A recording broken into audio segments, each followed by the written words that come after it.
So good morning students.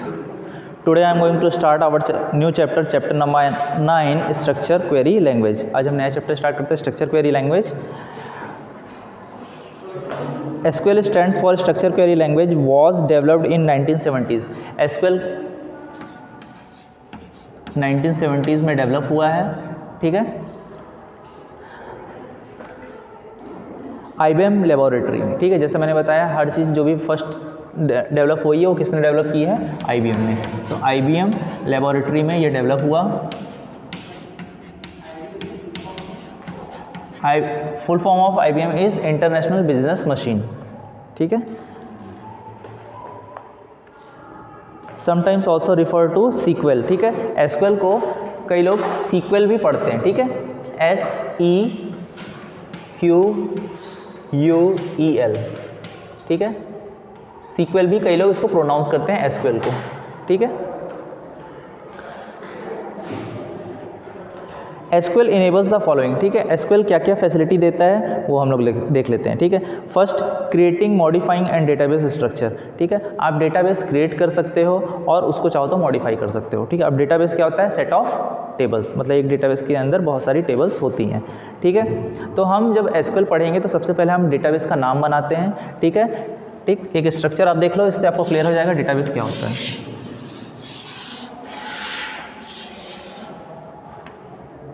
जैसे school का मैं डेटाबेस बना रहा हूँ, तो what is school? Database name. This is called database name. Database name. अब इस स्कूल में मैं छोटी छोटी टेबल्स बनाऊंगा. ये हमारा ओवरऑल स्कूल डेटाबेस हो जाएगा. इसमें टेबल बनेंगी. First is student details. Student details, student academic record, academic details,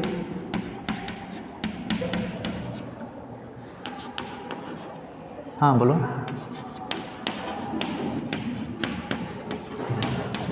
teacher details,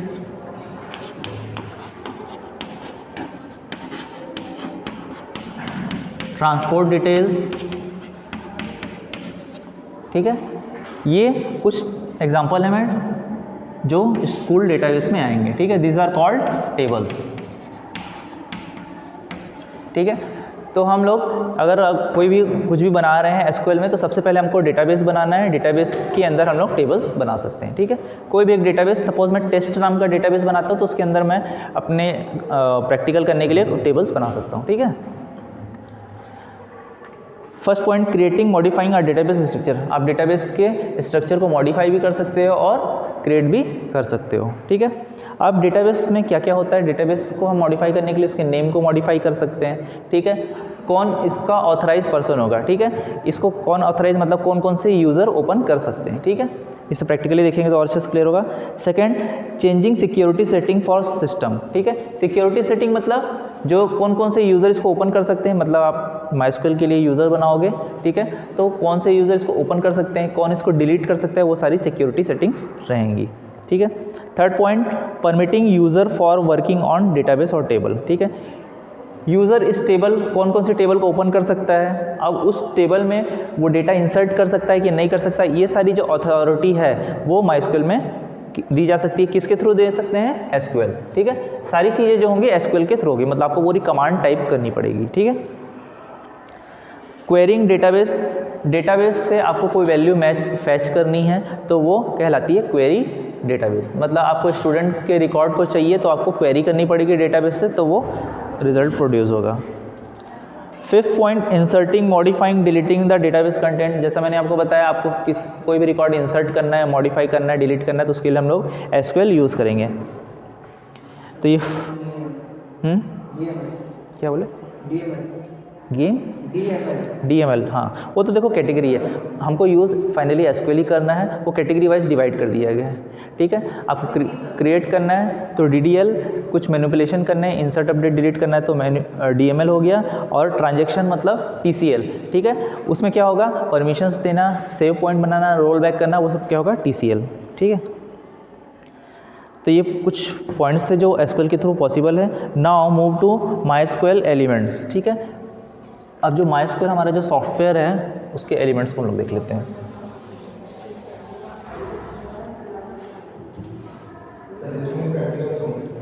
यही प्रैक्टिकल इसमें है, प्रैक्टिकल MySQL जो सॉफ्टवेयर उसी में ही प्रैक्टिकल करना है, ठीक है। कुछ थोड़ा सा बेसिक्स और हैं उसको भी पढ़ लो, ठीक है।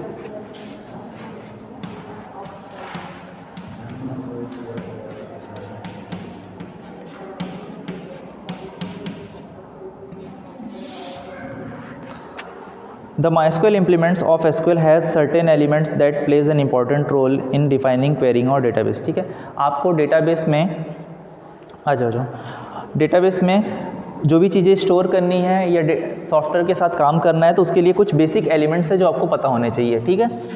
जैसे मुझे सॉफ्टवेयर बनाना है तो वेरिएबल कैसे बनाते हैं वो पता होना चाहिए, लूप कैसे चलाते हैं वो पता होना चाहिए, ठीक है। वो सारी चीज़ें पता होनी चाहिए। उस वैसे ही MySQL जो हम लोग इसमें डेटाबेस बनाएंगे तो उसके लिए कुछ बेसिक एलिमेंट्स वो पता होने चाहिए। First is literals, second is data type,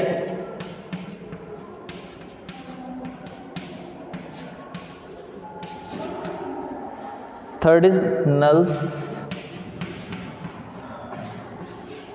fourth is comments.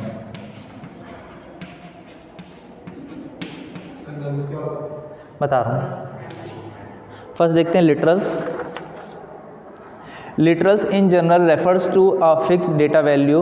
The fixed data value may be character type or numeric literals or of data type, ठीक है। अब literals क्या होते हैं वो देख लो। जैसे मैं स्टूडेंट डिटेल्स मेरी क्या है, टेबल है, ठीक है। ये मेरी टेबल है, इसमें मुझे रिकॉर्ड को इंसर्ट करना है, ठीक है। अब मैं कौन कौन सा रिकॉर्ड इंसर्ट कर रहा हूँ उसका एक एग्जांपल ले लेते हैं। मैं मान लो रोल नंबर स्टोर कर रहा हूँ, ठीक है। टेबल में मैं क्या बनाऊँगा, कॉलम बनाऊँगा, फिर उसके बाद student name, student date of birth DOB, ठीक। अभी एक 3 ही कॉलम का एग्जांपल लेके चलते हैं, ठीक है। अब मैं इसमें रोल नंबर 1001, नेम है राम,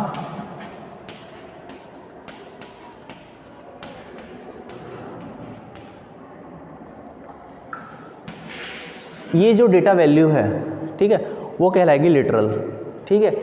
ये जो डेटा वैल्यू है वो कहलाएगी लिटरल, ठीक है। ये जो डेटा वैल्यू है वो कहलाएगी लिटरल, ठीक है। कोई भी value literal in general refers to a fixed data value, ठीक है। फिक्स्ड डेटा वैल्यू मतलब इसकी वैल्यू फिक्स है, मतलब ये कांस्टेंट है, ठीक है। कांस्टेंट मतलब जो फिक्स होता है, जिसको कभी चेंज नहीं होता, ठीक है। अब आप बोलोगे कि रोल नंबर तो सर चेंज होता है, रोल नंबर चेंज होता है ना, पर ये तो फिक्स है ना, 1001 फिक्स है, एक फिक्स्ड क्वांटिटी है। जैसे मैंने बोला आप 1000 बॉल्स लेकर आ जाओ, ठीक है, बॉल लेकर आ जाओ, ठीक है। तो आपने 1000 बॉल लेकर आ गए, पूरे रूम को भर दिया, ठीक है। तो वो 1000 तक फिक्स्ड क्वांटिटी है, वो कुछ चेंज हो सकती है क्या, नहीं हो सकती।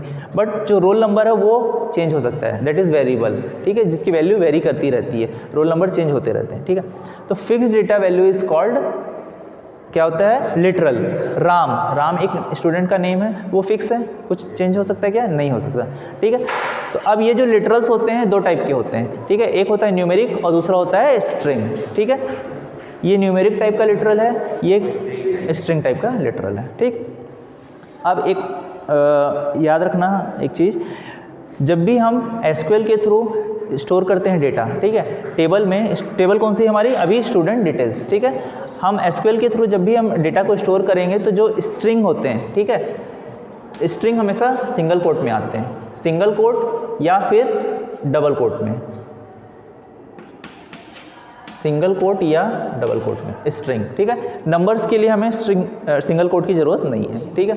बस ये अभी सुन लो, याद कर लो, ये जब हम लोग SQL क्वेरी लिखेंगे तो वहाँ पर आपको ये प्रैक्टिकली दिखाऊंगा, ठीक है। आपको पता है कि SQL क्वेरी के थ्रू ही हम इसमें रिकॉर्ड को स्टोर करेंगे, इंसर्ट करेंगे, ठीक है। तो ये याद रखना, जो भी स्ट्रिंग वैल्यू होती है वो डबल कोट्स में या सिंगल कोट में होती है, ठीक है। ऐसा पाइथन में भी होता है, स्ट्रिंग डेटा टाइप के लिए डबल कोट्स या सिंगल कोट लगता है, नंबर के लिए कुछ नहीं लगता, ठीक है। सेम वही फंडा इसमें भी है, ठीक है। तो 2 चीज़ें होती हैं, एक स्ट्रिंग लिटरल्स 2 टाइप के होते हैं, स्ट्रिंग होते हैं और न्यूमेरिक टाइप के होते हैं, ठीक है। अब न्यूमेरिक में भी 2 कैटेगरी होती है, ठीक है। न्यूमेरिक में इंटीजर और फ्लोट, ठीक है, इंटीजर और फ्लोट। नंबर जैसे ये रोल नंबर है, अगर मैं बोलता हूँ परसेंटेज का कॉलम बनाओ, तो यहाँ पे क्या होगा, परसेंटेज तो फ्लोट में होते हैं ना, ठीक है, 82.6, ठीक है। तो जो न्यूमेरिक लिटरल, हाँ ये इंटीजर टाइप के न्यूमेरिक लिटरल हो गए, ये फ्लोट टाइप के हो गए, ठीक। बस लिटरल में यही है, अब बाकी बुक पढ़ोगे तो अपने आप क्लियर हो जाएगा, ठीक है। Now second point is data type, ठीक है। पाइथन पढ़े हो सब वही चीज़ें रिपीट होनी है, ठीक है, बस थोड़ा सा डिफरेंस है, ठीक है। Data types are means to identify the type of data and associated operations on handling it. A values data type associated with a fixed set of properties with the value. अब इसमें MySQL में 3 type के data type होते हैं। First is numeric, second is date and time and string type, ठीक है। आपको दिख रहा है कि इस टेबल में अगर मुझे कुछ स्टोर करना है, ठीक है, तो 3 मेजर कैटेगरीज हैं, ठीक है। फर्स्ट है इंटीजर टाइप का डेटा टाइप, ठीक है, मतलब न्यूमेरिक, ठीक। दूसरा स्ट्रिंग, तीसरा डेट, बस 3 ही चीज़ें होती हैं, ठीक है। और कुछ हो सकता है क्या? नहीं हो सकता। किसी भी स्टूडेंट का रिकॉर्ड ले लो या किसी एम्प्लॉई का रिकॉर्ड ले लो या किसी टीचर का रिकॉर्ड ले लो, तो क्या चीज़ें हो सकती हैं उसकी? या तो एम्प्लॉय आईडी हो सकती है। एम्प्लॉय आईडी किस में होगी? नंबर के फॉर्म में होगी। उसका नेम होगा, डेजिग्नेशन हो सकता है उस टीचर का, कोई teacher PGT post graduate classes लेता है, कोई अंडर ग्रेजुएट क्लासेस लेता है, ठीक है, तो वो उसका डेजिग्नेशन हो जाएगा, तो वो भी स्ट्रिंग के फॉर्म में होगा, ठीक है। उसकी सैलरी नंबर के फॉर्म में होगी। डेट ऑफ बर्थ उसका टीचर का, वो डेट के फॉर्म में होगा, ठीक है। ये सारी चीज़ें। अच्छा, उसकी अटेंडेंस, जैसे टीचर भी हम लोग भी आते तो हमारी भी अटेंडेंस लगती है, तो किस टाइम पे आया तो वो टाइम भी नोट होता है, ठीक है। वहाँ पे जो बायोमेट्रिक मशीन लगी है ना, उसके अंदर भी एक सॉफ्टवेयर है अंदर में, तो वो भी स्टोर करता है, तो वो टाइम को स्टोर करता है। तो टाइम किस फॉर्मेट में होगा? वो भी टाइम फॉर्मेट में होता है। इसलिए आपके बुक में 3 कैटेगरीज दी हैं डेटा टाइप की, ठीक है। ये यहाँ बताता हूँ मैं आपको। फर्स्ट है न्यूमेरिक, ठीक है।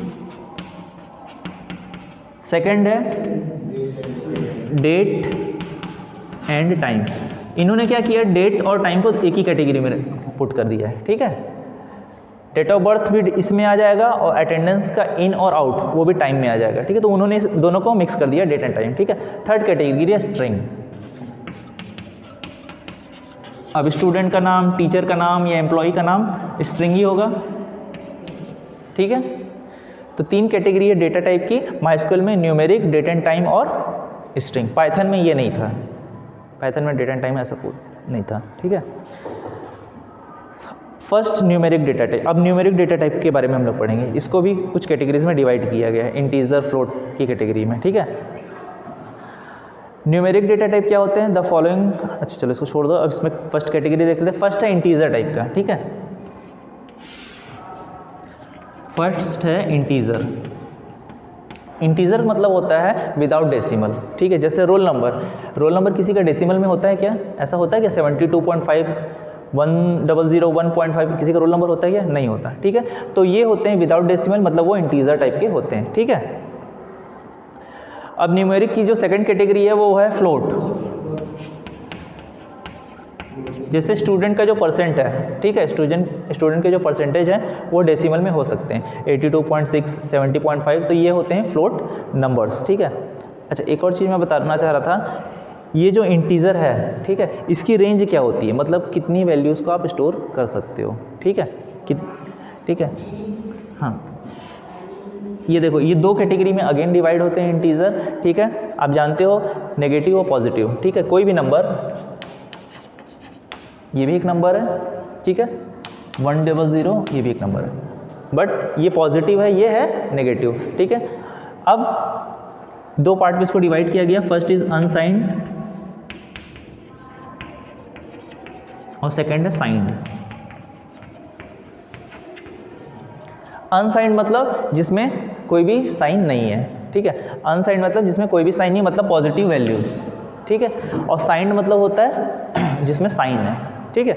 अब इसकी रेंज होती है, जो भी हम लोग, जैसे मैं यहाँ पे कोई रोल नंबर स्टोर कर रहा हूँ, ठीक है, तो कोई रेंज होती है, वो रेंज मैं बता रहा हूँ 0 से लेकर 429496, ठीक है। 0 से लेकर 429496, 7295, 7295, ठीक, 1 2 3 4 5 6 7 8 9 10 11, ठीक है।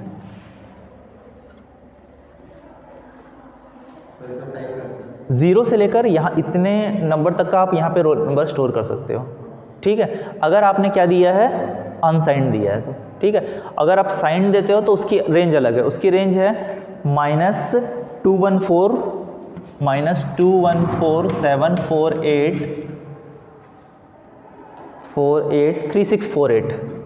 3648 से लेकर 214,748,3647 है क्या, नहीं 47 है, देखो ठीक है।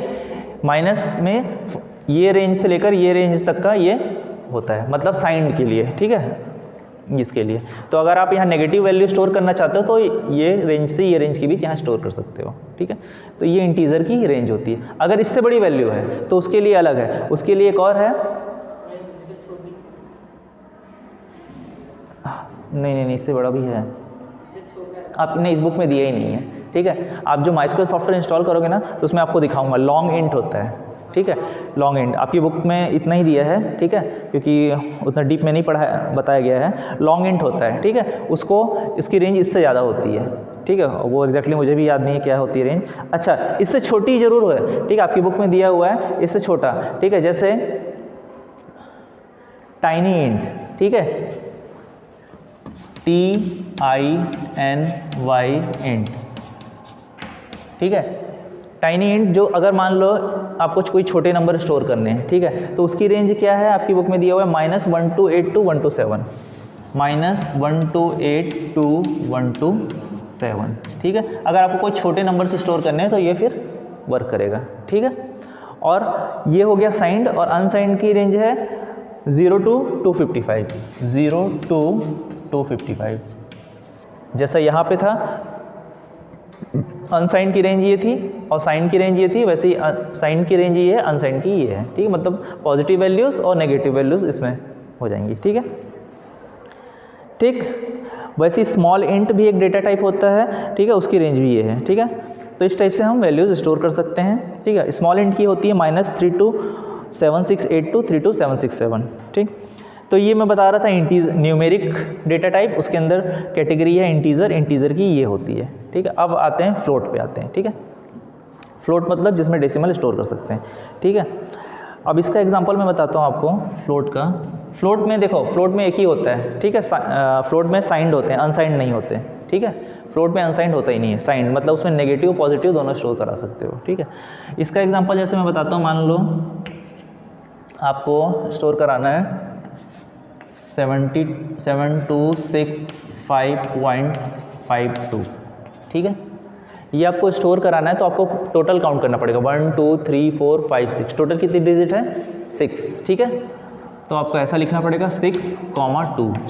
6,2 का मतलब ये होगा कि ओवरऑल टोटल 6 डिजिट है और ,2 मतलब आफ्टर डेसिमल 2 डिजिट्स है, ठीक है। तो आपको टोटल काउंट करना है, फिर डेसिमल के बाद कितने डिजिट चाहते हो तो 2, ठीक है।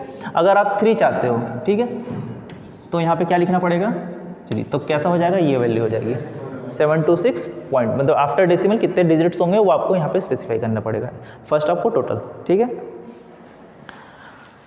तो फ्लोट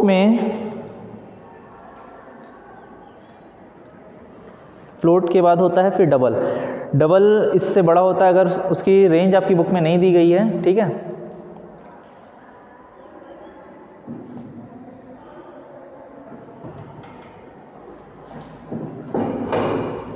हाँ, ये जो मैं बता रहा था फ्लोट, ठीक है, मैक्सिमम कितने नंबर से स्टोर करा सकते हो 24, ठीक है।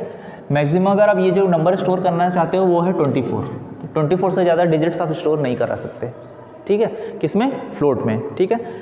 डबल की रेंज बुक में नहीं दी गई है कितनी होती है, पर डबल जो होता है वो भी इससे बड़ा होता है, ठीक है। फ्लोट से बड़ा क्या होता है, डबल, मतलब आपको रेंज अगर 24 डिजिट से ज़्यादा कोई भी नंबर स्टोर कराने हैं तो आपको डबल यूज़ करना पड़ेगा, ठीक है। Next is decimal. डेसिमल भी जो होता है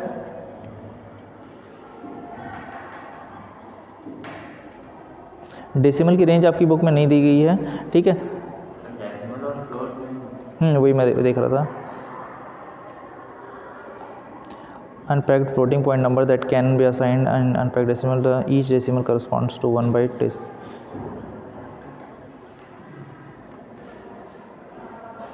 synonym of decimal. डिफरेंस तो बुक में दिया नहीं है, फ्लोट और डेसिमल में क्या डिफरेंस है। चलो प्रैक्टिकली इसको हम लोग देखेंगे, ठीक है। अभी ये फिर ये मान लो मेनली कि न्यूमेरिक की दो कैटेगरी है, इंट, फ्लोट, ठीक है। फ्लोट में अगर 24 डिजिट से ज़्यादा आपको स्टोर कराना है तो क्या लेना पड़ेगा, डबल, ठीक है। डेसिमल हम लोग देखेंगे। तो मेन कैटेगरी थी न्यूमेरिक में इंट, फ्लोट और डबल, ठीक है। अब उसके बाद आता है डेट एंड टाइम, ठीक है। ये यहाँ पे ख़त्म हो गया इंट, अब आता है date and time. Date and time में 4 कैटेगरीज हैं, डेट टाइम और टाइम स्टैम्प, ठीक है।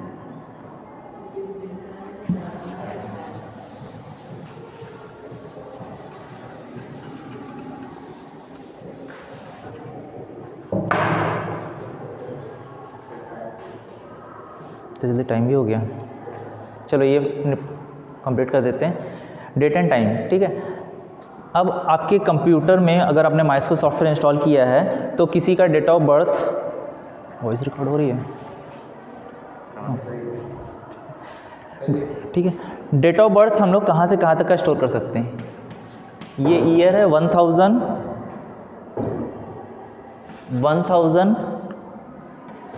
जनवरी, 1 जनवरी, ईयर है 1000, ठीक है, जो बहुत पहले बीत चुका है। अभी कौन सा चल रहा है ईयर, 2021, ठीक है। यहाँ से लेकर इस रेंज से लेकर इस रेंज में जब तक ईयर ये वाला आएगा 9900, ये इस रेंज की वैल्यूज़ आप स्टोर करा सकते हो कंप्यूटर में, ठीक है। अभी तो हमारा 2021 चल रहा है, ये ईयर बहुत अभी टाइम है, ठीक है। 31 दिसंबर 9999 ईयर, यहाँ तक हम स्टोर करा सकते हैं, ठीक है। तो ये रेंज है, इसके बीच में आप स्टोर करा सकते हो वैल्यूज़, ठीक है। तो अगर आप डेटा टाइप यूज़ करते हो तो ये अब जैसे आपको स्टोर कराना है कौन सी डेट, 30 दिसंबर 1973, ठीक है। 30 दिसंबर 1973, तो कैसे स्टोर होगा, ईयर सबसे पहले स्टोर होगा, फिर उसके बाद होगा मंथ, फिर उसके बाद स्टोर होगा डेट, ठीक है। तो ये आपकी क्या हो जाएगी, डेट हो जाएगी, ये हो जाएगा मंथ, ये हो जाएगा ईयर। इस फॉर्मेट में हमारे कंप्यूटर में चेंज होता है, ठीक है। उसके लिए स्पेशल फंक्शंस होते हैं। टू कैर ऐसा फंक्शन होता है जिसके थ्रू हम लोग इसके फॉर्मेट को चेंज कर सकते हैं। आप चाहो तो डेट पहले कर दो, मंथ को नंबर में स्टोर, नंबर में मतलब DEC दिसंबर, NON नवंबर, ऐसा भी सेव शो कराना चाहते हो तो करा सकते हो, ठीक है। फॉर्मेट होता है, आगे देखेंगे, ठीक है। नेक्स्ट है इस डेट एंड टाइम में फर्स्ट था डेट, ठीक है। सेकंड है date time, date time. A date and time combination in y 4 times y फिर MM/DD। जो डेट टाइम का फॉर्मेट होता है वो ये होता है, MM/DD, फिर उसके बाद आवर्स, फिर मिनट, फिर सेकंड, इस फॉर्मेट में होता है, ठीक है। सपोज़ मुझे कोई डेट स्टोर करानी, मान लो यही स्टोर कराना है 1973 वाला, 1973-12-30 और टाइम, तो आवर यहाँ पे आ जाएगा आपका सपोज़ 2:30 और 45 सेकेंड, ठीक है। तो इस फॉर्मेट में वो स्टोर होगा, ठीक है। पर एक चीज़ यहाँ ध्यान देना, जैसे मान लो दोपहर के 2 बजे हैं तो ये क्या हो जाएगा, 14 हो जाएगा, ठीक है, ठीक है। आफ्टर 12 के बाद जो भी होता है वो ये भी फॉर्मेट भी चेंज होता है, ठीक है। उसके लिए भी स्पेशल फंक्शंस होते हैं, ठीक है। अब ये इस टाइप का कहाँ स्टोर होता है, जो CCTV कैमरे होते हैं, ठीक है। CCTV कैमरे हर समय वो फुटेज को स्टोर करते रहते हैं हर सेकंड्स पे, ठीक है। तो वो डेट के साथ पर्टिकुलर टाइम पे उस हरी फुटेज को स्टोर करते रहते हैं, तो उनका जो सॉफ्टवेयर होता है वो इस फॉर्मेट में स्टोर करता है, ठीक है। तब हमें ये डेटा टाइप यूज़ करना पड़ता है, डेट टाइम, ठीक है। अब जैसे आपको नॉर्मल डेट ऑफ बर्थ किसी स्टूडेंट का स्टोर करना है तब तो डेट यूज़ करोगे, ठीक है, उसमें तो टाइम की ज़रूरत है ही नहीं, ठीक है। टाइम स्टैम्प और टाइम भी सेम इसी टाइप का है, जिसको हम लोग नेक्स्ट क्लास में देखेंगे, ठीक। देखकर इसको कंप्लीट ही कर लेते हैं, ठीक है। टाइम स्टैम्प, ठीक है, बस 2 मिनट लगेगा फिर नया टाइम स्टैम्प, ठीक है। टाइम स्टैम्प क्या होता है, ये जो फॉर्मेट है ना सेम ऐसा ही रहेगा, बस उसमें डैश नहीं रहेगा, ये जो डैश है ना वो नहीं रहेगा, वो पूरा ऐसा फॉर्मेट में रहेगा। क्या चीज़? रेशियो मतलब डैश, हाँ स्लैश वाला बोल रहे हो ना? नहीं, इसमें कुछ नहीं रहता। जो टाइम स्टैम्प का फॉर्मेट रहेगा ना, टाइम स्टैम्प का ये जो मैंने बता रहा हूँ थर्ड, उसमें कोई सिंबल नहीं रहेगा, ठीक है। इसके बाद स्पेस नहीं तो मैं यहाँ लिख रहा हूँ HH, बुक में पूरा दिया हुआ है, ठीक है। इस फॉर्मेट में मतलब आप इसको प्रिंट करोगे तो कुछ भी डैश नहीं रहेगा, तो ये टाइम स्टैम्प फॉर्मेट होता है, ठीक है। टाइम सिंपल है, टाइम का तो आपको पता है ये वाला फॉर्मेट होता है ये। अब टाइम जैसे स्टोर कब होता है, जैसे मान लो कोई न्यू बेबी बॉर्न हुआ है, ठीक है, तो उसका टाइम भी स्टोर होता है, ठीक है। तो उसके उस कंडीशन में जो टेबल बनेगी, जो सॉफ्टवेयर बनेगा हॉस्पिटल के लिए, उसमें टाइम भी स्टोर होता है, ठीक है। तो उस समय हमको अगर न्यू बॉर्न बेबी का सिर्फ टाइम स्टोर करना है तो एक अलग कॉलम बना देंगे, डेट के लिए अलग। तो वहाँ पे कौन सा डेटा टाइप यूज़ करेंगे हम लोग? टाइम वाला यूज़ करेंगे, ठीक। तो ये डेट एंड टाइम यहाँ पे फिनिश होता है। नेक्स्ट क्लास में हम लोग देखेंगे string text type data type. So thank you students.